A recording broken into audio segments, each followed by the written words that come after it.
Hello, hello, hello.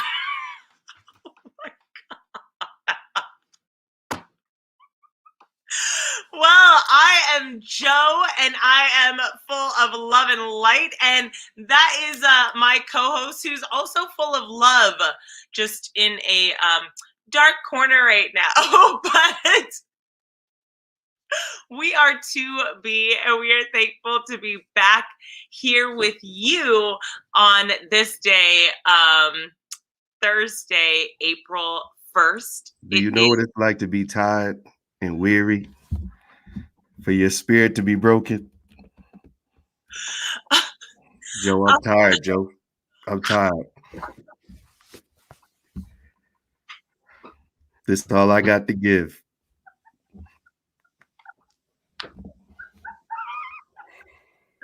This is definitely reminding me of what's the church song? Are you weak and heavy laden? Somebody said help. Where my help come from? Help! I need somebody.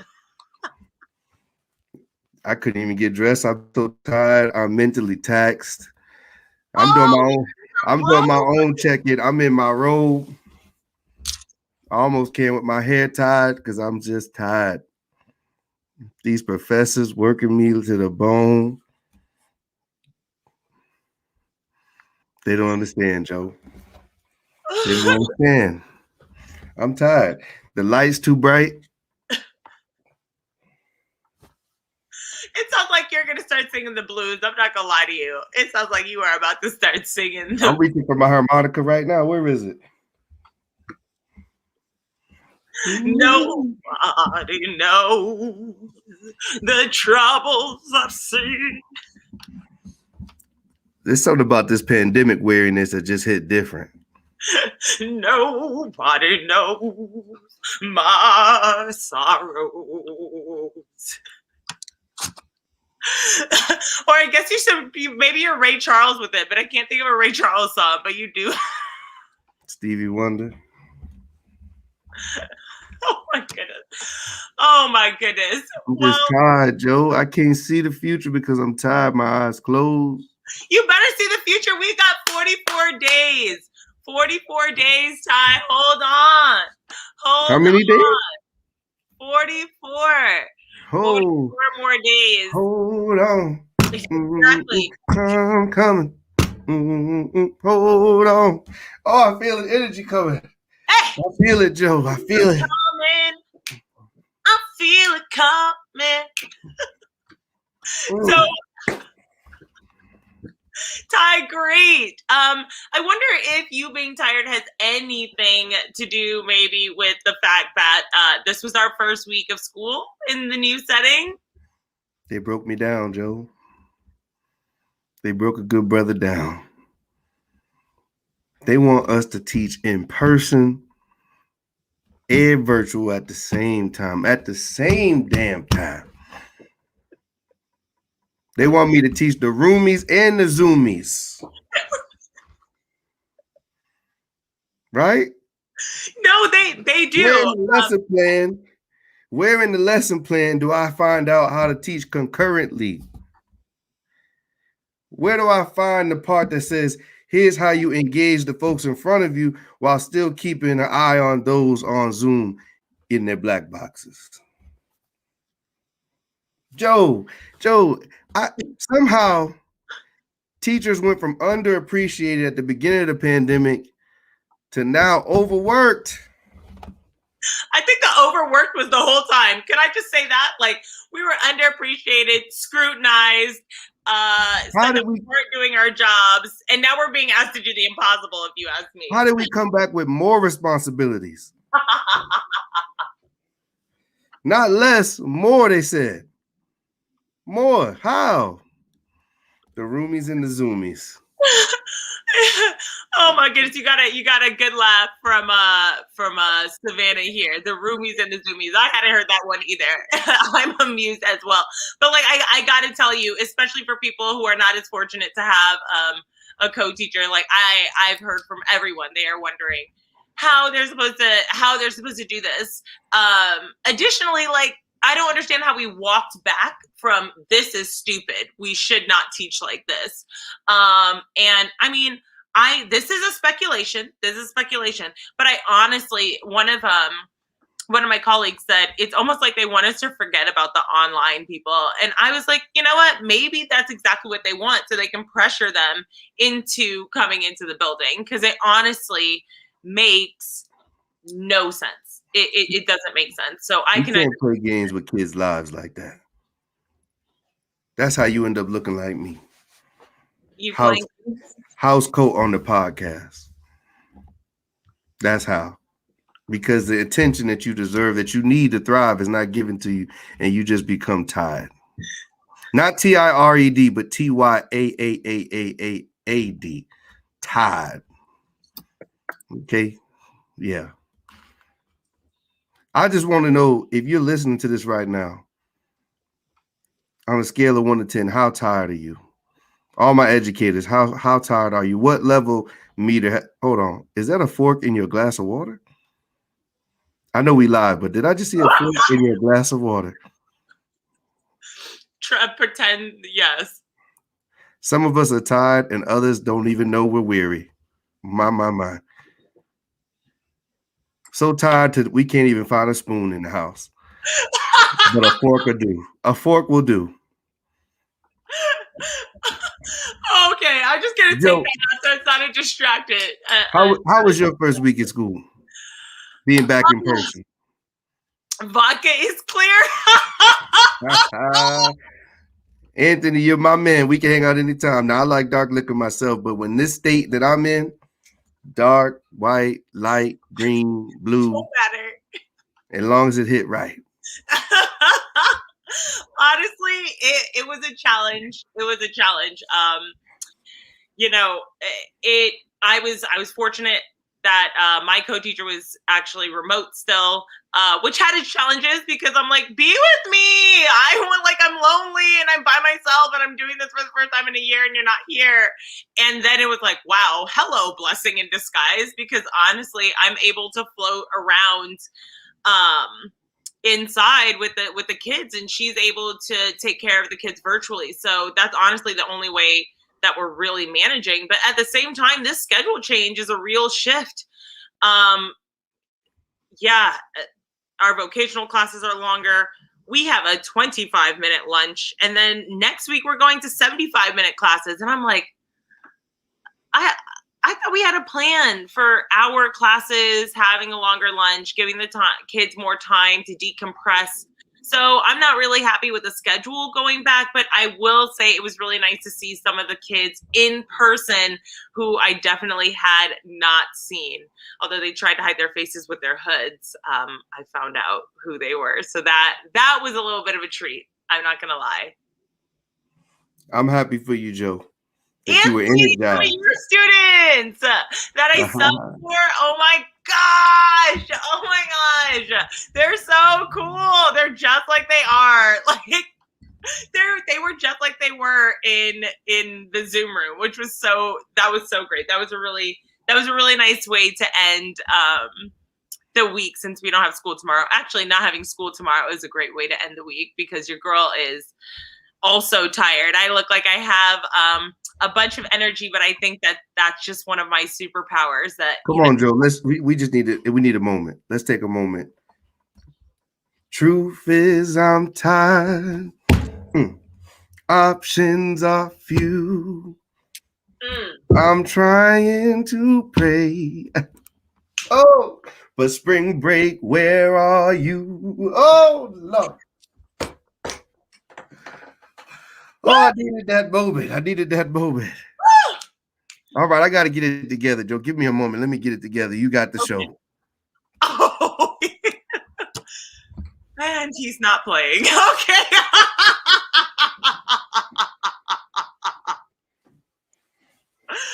Oh, man. Ty is really pulling out the jokes today for April Fools while being completely serious at the same time, like only he could do. So that's a great question. When's the record dropping? Hey! Okay! Mr. A is here. Yes, with this switch up. Oh my goodness. Oh my goodness. Since it is interview season, Go ahead. Go brush your shoulders off. You know. Just made I break the blazer out, but we're not gonna talk about that. Let's not worry about that right now. Woo! You look good. Thank you. Let's get into it. I found the energy. I want to get into it. We found it. And you know if I could be honest real quick before we transition to the next thing, really and truly the thing that has brought me so much joy from being back in person this week is just the energy level of my students. So many of them, so much excitement being in person. They came alive. Many of the students that I hadn't heard their voice, hadn't seen their face, to see them in person, to actually see them interacting. And I shared this with a colleague of ours earlier today. I said one of the best things, ironically enough, that I saw this week for me as an educator was I saw confusion. And what I mean by that is teaching virtually where many of the students don't have their cameras on, you never really get to witness that moment of uncertainty, of confusion, of not getting it, that you would see on their face in person. And then you would come over and say, hey, I saw this look on your face. Maybe you're not getting it. Let's work one-on-one. What questions do you have? How can I help you? And so to see that expression in their eyes, it gave me joy because I felt more effective again, because I could then go over and make some corrections, clear up some misconceptions. And so being back in person, the students have given me a tremendous amount of energy. I'm ready to roll into next week. Having tomorrow off is great. I almost wish this was maybe next week we would have Friday off, because I wanted to see my group of students again tomorrow. But it's a blessing to be back in the building. And I think we've done it pretty safely. So that's been a positive. Yes. I would say it is safer than I thought. Than I thought it would be. I am looking forward to continued enforcements around certain things, but absolutely for the first week, I would say that really scheduling issues over safety and concurrent teaching were the big issues. And so honestly, safety takes priority. So it was nice to see, honestly, our nurses, shout out to Nurse Katie and Nurse Sabine. They literally have a drive-through COVID clinic is what I'm calling it. But literally they're in full garb, driving through, testing students. And I was like, oh, wow, that was amazing. I didn't realize. So they're making it really convenient for people to get tested so that our students stay safe, so the teachers stay safe. And yeah, it is good. And it has been really good to see the students. I agree. And close second is being able to scream down the hall and come to your room all over again. I told my students when they said, where's Miss JP? I said, trust me, you're going to hear her before you see her. Just believe that. If she's in the building, you will hear her. Adiame! Down the hall. Yummy! But, I think one thing that really struck me is that being back in person only a short amount of time after being away for an entire year. Yeah. An entire year. Is that, so much has changed in our students. I don't know if you saw any of your students from last year. So much has changed in their lives, the way that they look. Some have had growth spurts, a little bass in a few voices. And I just think about what that year has been for us individually, professionally, as educators, as scholars. And then the reason why we're here today, a year of the 2B podcast. Hey, we're one. Hey, we're one. We're one. Hey, we're one. Right? So let me ask you, Joe, what has been the best part of podcasting for this full year? This was both of our first, exposures to podcasting. So what has been the best part this first year? It has been really transformative. And I've actually said this to a few of our guests in realizing that like there is space for our perspectives. There is space for it. You often hear like, oh, the world is waiting for you. And you're like, sure. Like, it's so cliche. And then you actually come and you're doing it and you realize like, wow, I'm making a difference and I'm touching people. And my opinion is assisting others and helping people think about things differently. And that is what I want to do. And so realizing that I could do that through this platform with one of my favorite people, enjoy it, learn myself, learn with others, like it's just a blessing. It's a blessing to be able to do exactly what we say this podcast is supposed to do, serve as the Black perspective of education and show that you can laugh while you learn. So it's been a joy. Absolutely. Say again? You. For me, when I think about what this podcast has meant to me, what it has done for me and for us throughout this year, I believe I really hone in on the connections that we've made. Our special guest today, David, him being the engineer of this whole situation, and the way in which he is such a connector of people. Such a great reach in education and beyond. And then the fact that from him, we were able to then connect with Marcus and speak at the Medway marches over the summer. And then how that blossomed into more activism. And to me and you also taking part in several Black Lives Matter protests, rallies, discussions, roundtables throughout the summer and beyond. And then I also just think about the fact that I guess you record these podcasts and folks are listening, but it's not until necessarily someone brings it up to you. And then to be at Harvard and to have students say, oh, I've heard your podcast. You're like, too big? you heard about us, right? And so that's just a real moment, not for the celebrity in it, but for the knowledge that that the things you're talking about, number one, you're very passionate about, but number two, that you're looking not only to speak about them, but to take action behind those words. So for folks to hear that, you hope that it's a galvanizing force that encourages people to want to do what we talk about, reimagining parts of education, doing some policy work, deepening our own pedagogies, and so many things like that. So this podcast has really been a revelation for me and taken, I believe, not only who I am personally, but professionally to another level. Yes. And one thing I'd add to something I heard you say is like, I didn't realize like how healing and rejuvenating it actually would be. Like there's a lot of behind the scenes time. I feel like you're like, what? So like we work so hard behind the scenes to like get things to be smooth, to they don't even understand.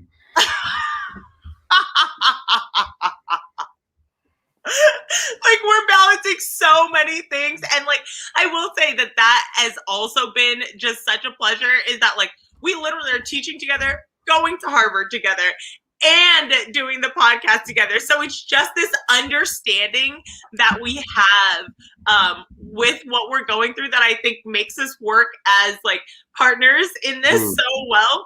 And I just feel like being able to share and express has also been like healing, and it lets go, and we like it makes room to laugh, even though it's like I could literally fall on the floor and just go to sleep at any moment. So I think that has been like a beautiful thing that I've looked forward to like every couple of weeks since we've started. Absolutely, I concur completely. Well, I think without any further ado, we're going to introduce our guest, who we've already said who he is. Bringing on the heavy hitters. It's what? We're bringing on the heavy hitters. We're bringing out the heavy hitter. Like, this person is amazing. His name is David Martinez. He is a Boston native, born of two Boricua parents. And even as a young person, David saw the need for a more equitable education. So, of course, he became a teacher. He became a teacher in New Jersey, teaching math and English as a new language for 5 years. And seeing the inequities there, he was like, you know what? I need to do more to investigate these educational roadblocks. So he continued his education, getting his master's from Temple University, focusing on education policy. And there he decided to actually give his talents back to his community and stayed in Boston, and where he joined Educators for Excellence, the Boston branch. And he serves as the outreach director, connecting people around the city and creating spaces for teachers' voices to be elevated in policy discussion in order to impart lasting change to the classroom. Bring on David, our manager, our behind-the-scenes man, the reason we are here today, David Martinez! The executive producer. You both are way too much. Way too much. But I love it. I'm here for it. I am here for it. Clive Davis. Woo! Y'all don't know. The only reason we are on the air and aren't just still talking about being on the air is this man right here. So of course we had to have him on the birthday episode. There was no way he was not going to come on and commemorate this special moment with us. David, you have our perpetual gratitude. Thank you. And it's funny because it's been a year and like being a part of the launching has been amazing. And I've also secretly just really wanted to be on the show. And so you all inviting me today was like such a highlight. So Joe, when you texted me, I was like, absolutely, I will join the show. So super happy to be here. I can tell you a little bit about myself. You heard a little bit in the bio. I'm from Boston. I'm working with Educators for Excellence right now. One thing that I think about, and I think situating ourselves in story is important. And, I think back to when I was a classroom teacher, right? And so we all know 45 was elected in 2016. And I remember being in the classroom that day, right? And so like everyone else, I was checking the news all night, wake up in the morning, shocked.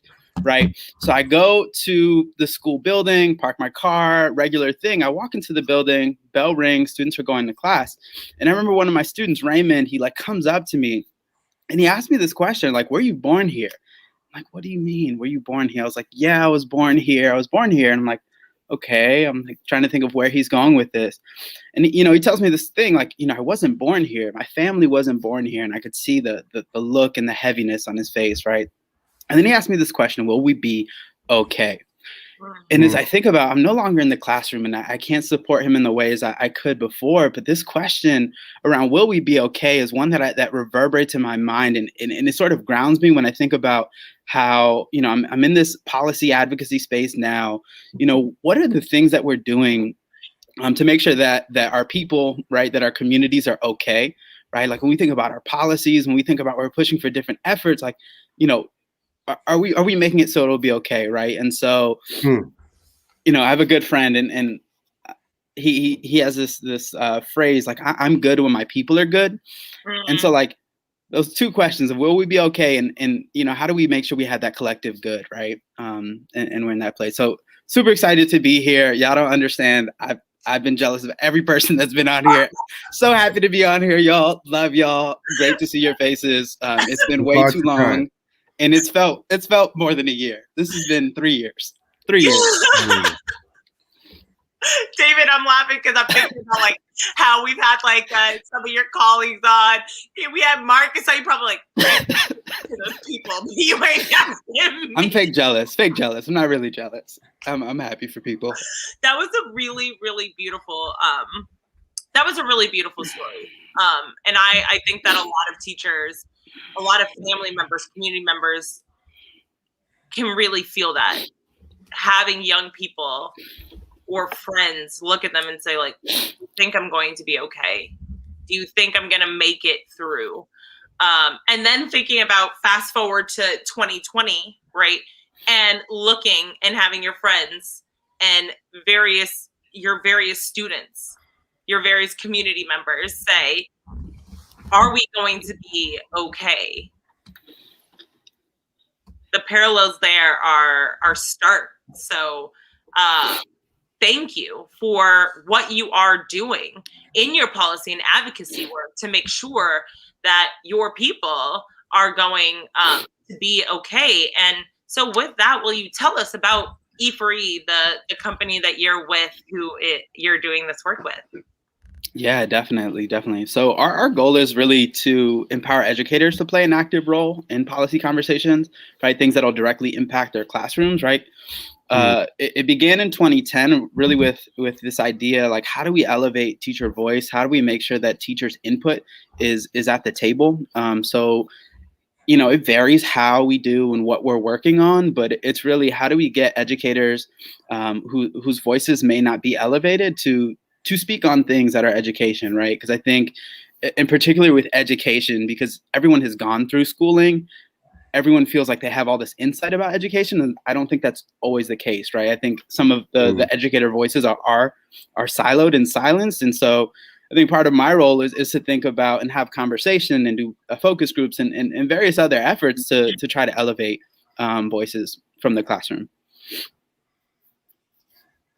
And why, often, and I think that a big reason that we're so appreciative of the methods that E4E uses is incorporating teacher voice, because even just with the going back to school, right? I feel like many teachers felt like we were just getting told what the plan is without any input, without any seats at the table, without any voices, which is why you find decisions like let's concurrent teach, right? being made. And so why is it so important that we be a part of your education advocacy groups as you push for policy reform?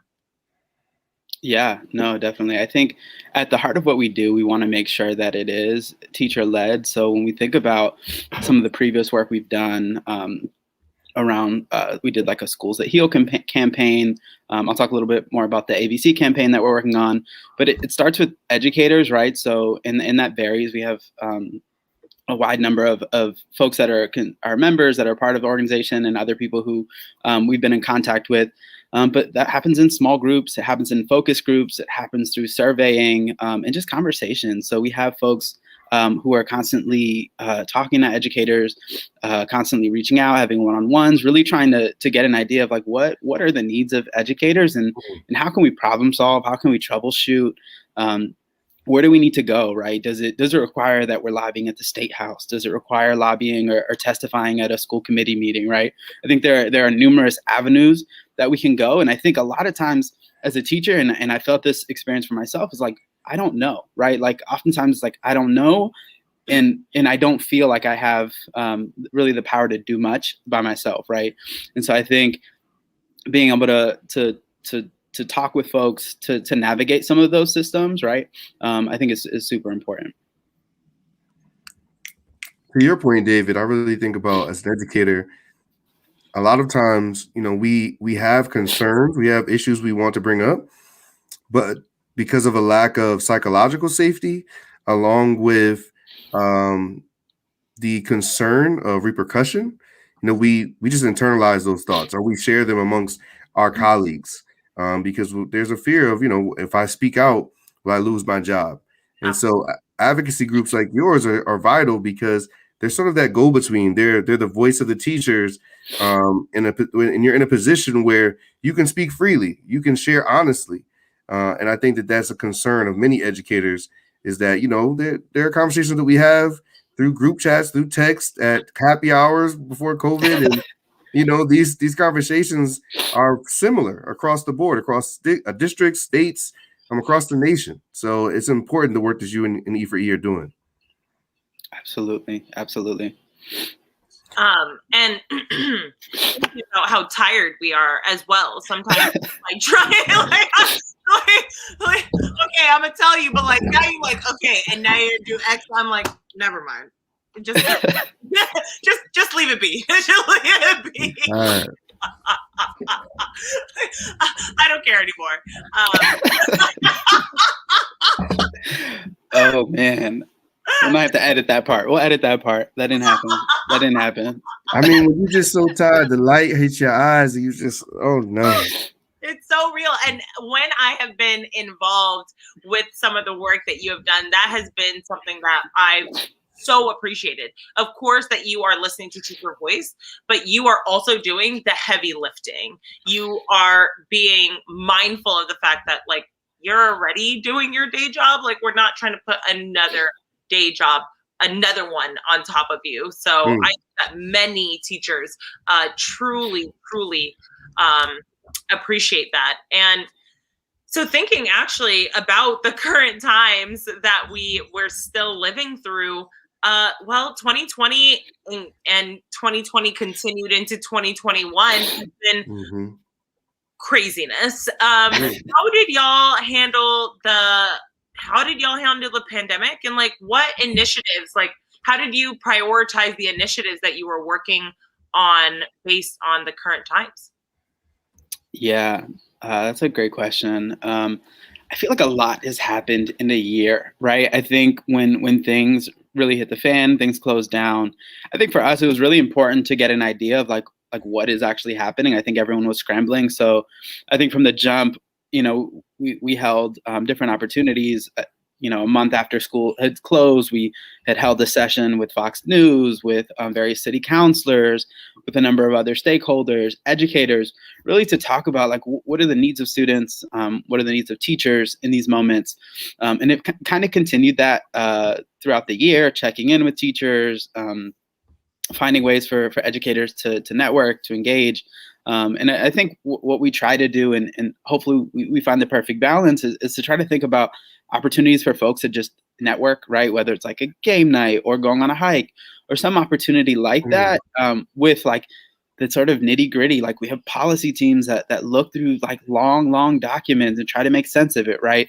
So really trying to find a sweet spot between building community and doing policy advocacy work. That is crucial. By the way, for the record, I went on that hike.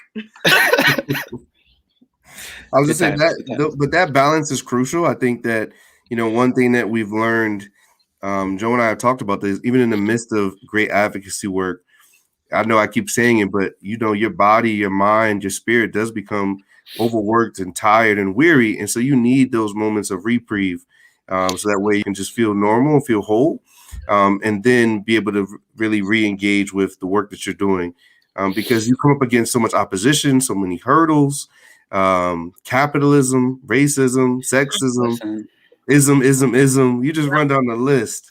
And so I know that's something that you deal with in your work each and every day.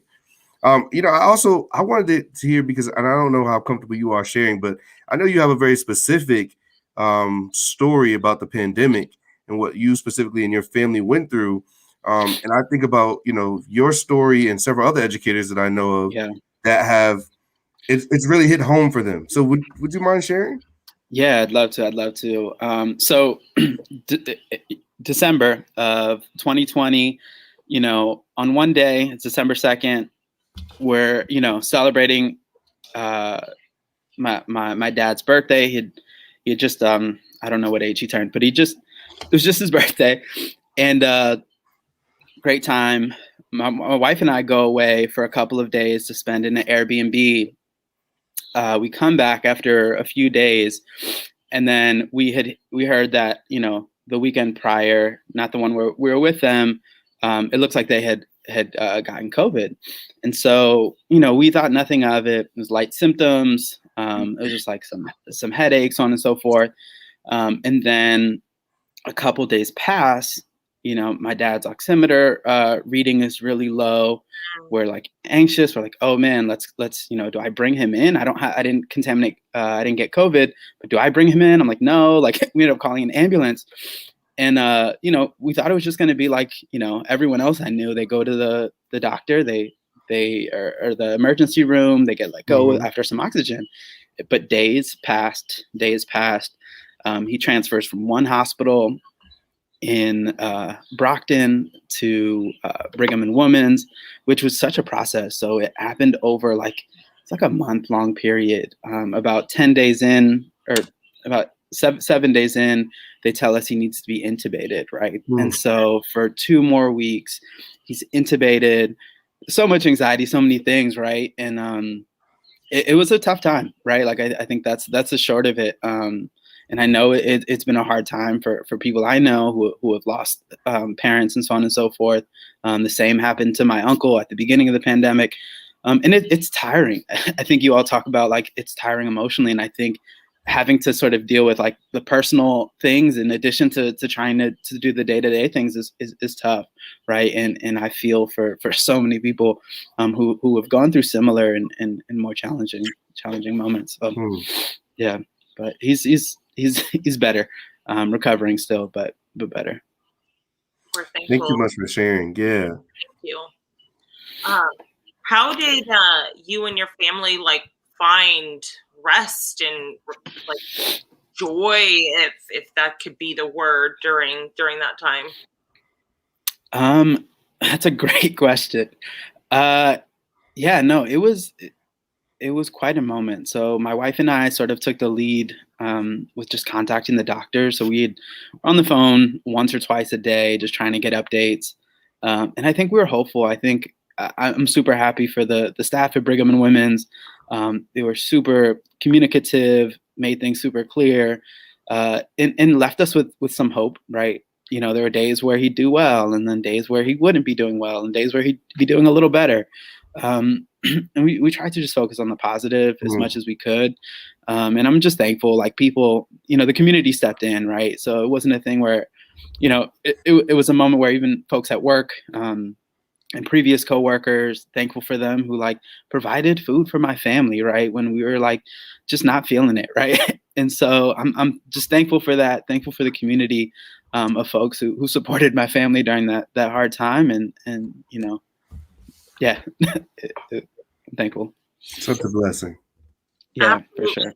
Absolutely, to the point of community that you were making before, and like that is the power of being part of a community, because you never know, like obviously we didn't know this was coming, right? And you never know when it's going to hit you, and you never know when you're going to need people to support you and uplift you during some of your hardest moments. So thankful that you had that, and I'm thankful for the ways that you provide community as well, to others, and are so supportive and giving of yourself. Because actually something that literally right before this, I came from class, like it's like click out, click here, and a big thing that we spoke about was like rest and the worthiness that we have to rest, and how that is a part of activism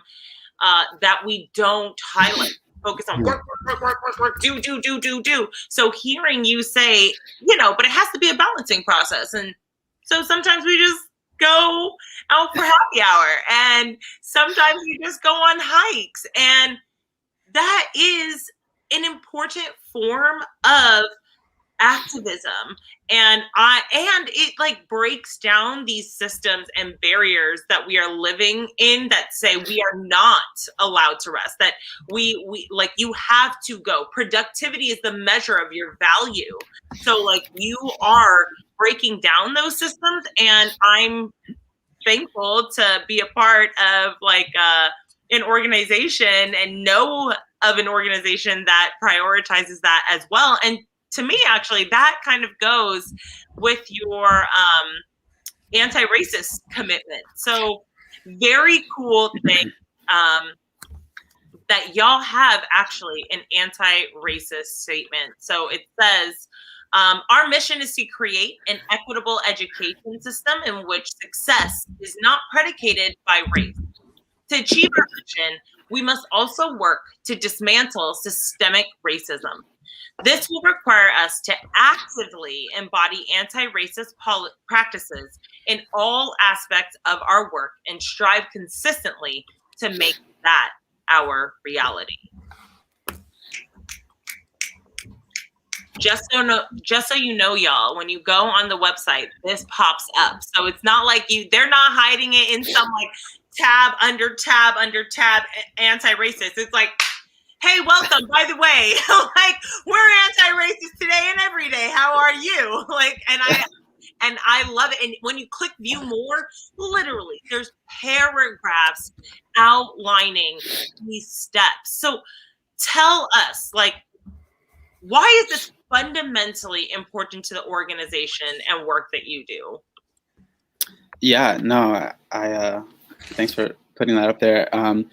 It's vital. It's super important. And when I think about like Kendi's body of work in this notion of being like actively anti-racist and thinking about like policies that are, you know, active in being anti-racist, I think it's just that, right? I think that in conjunction to it being a process.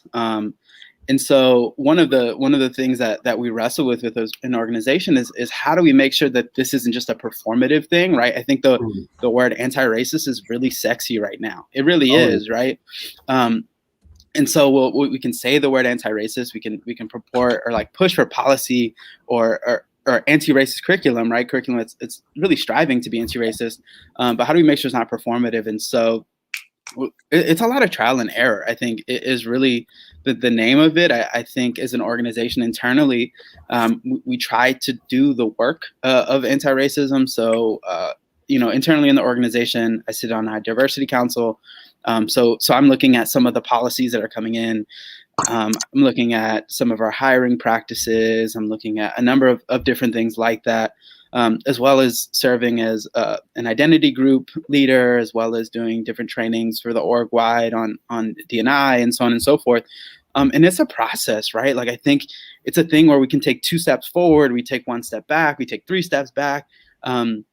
And it's really like a learning process, right? And I think as long as folks are open to having conversations and not sort of, you know, you have done the racist thing, now you no longer sort of exist in this body. As long as we continue working on it as an organization, I mean, and learning from others, I think that's the aim of it. But I think it's still work, right? I think we still have a lot of work to do to live up to that, but I think we're making efforts, right? And I think we're trying locally and nationally. But again, there's work to be done, you know, internally.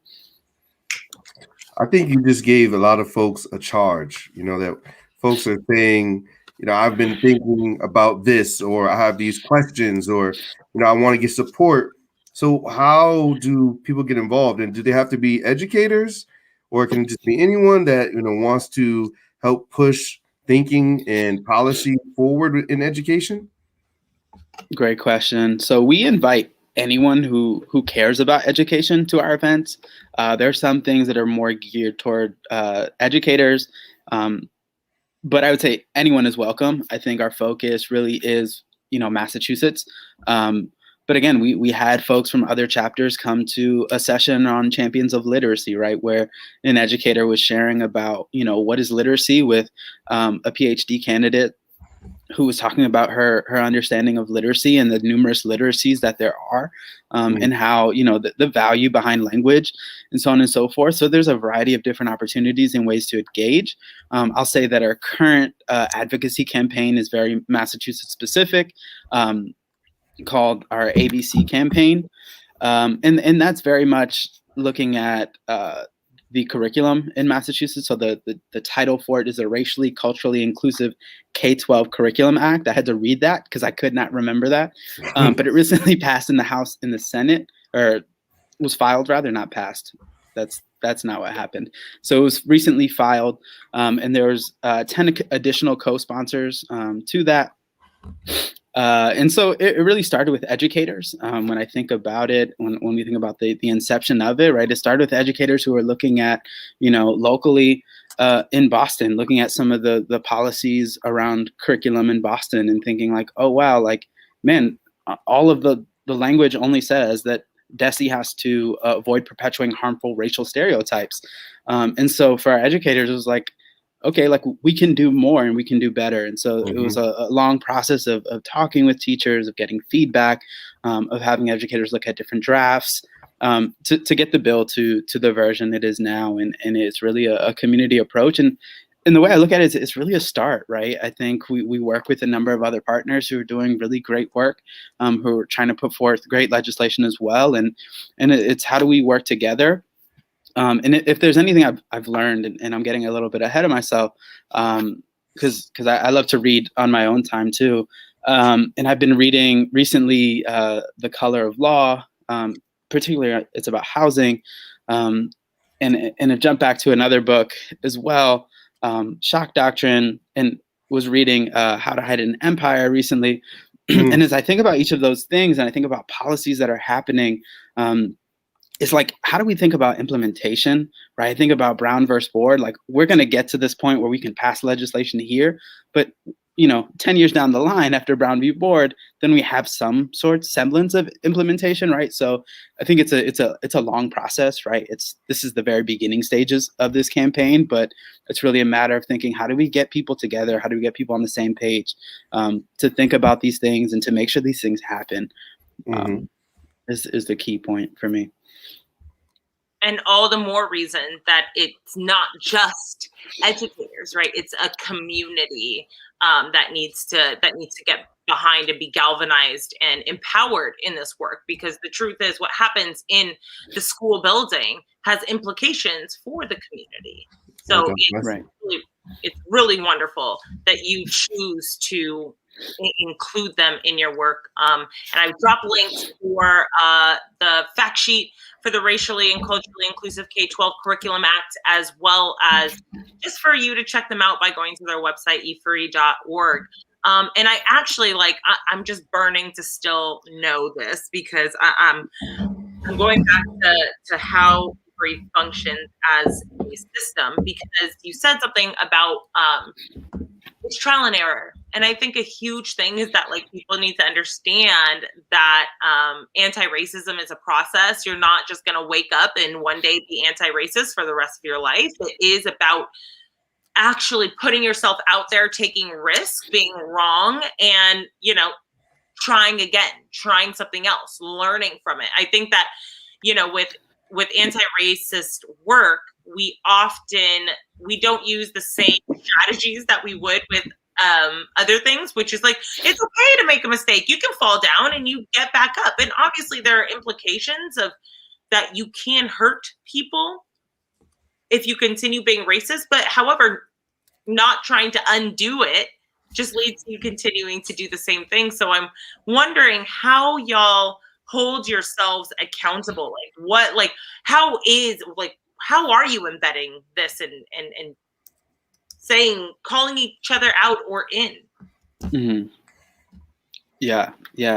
One of the ways we do it at a national level, we have certain trainings that we're looking at that we implement and share with various groups across the organization. So those are geared toward maybe looking at some of our systems and thinking how we looking at white supremacy within our own systems, and thinking about how what are some tweaks we can make, what are some changes, and having sessions like that throughout the year.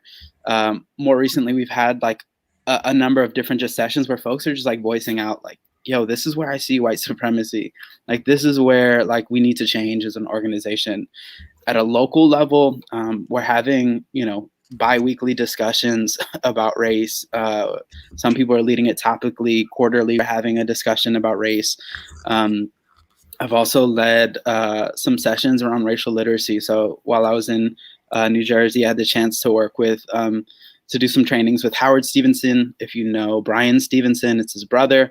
And he talks about racial literacy, not as someone does a racist, it's not as, someone does a racist thing, they are now racist, right?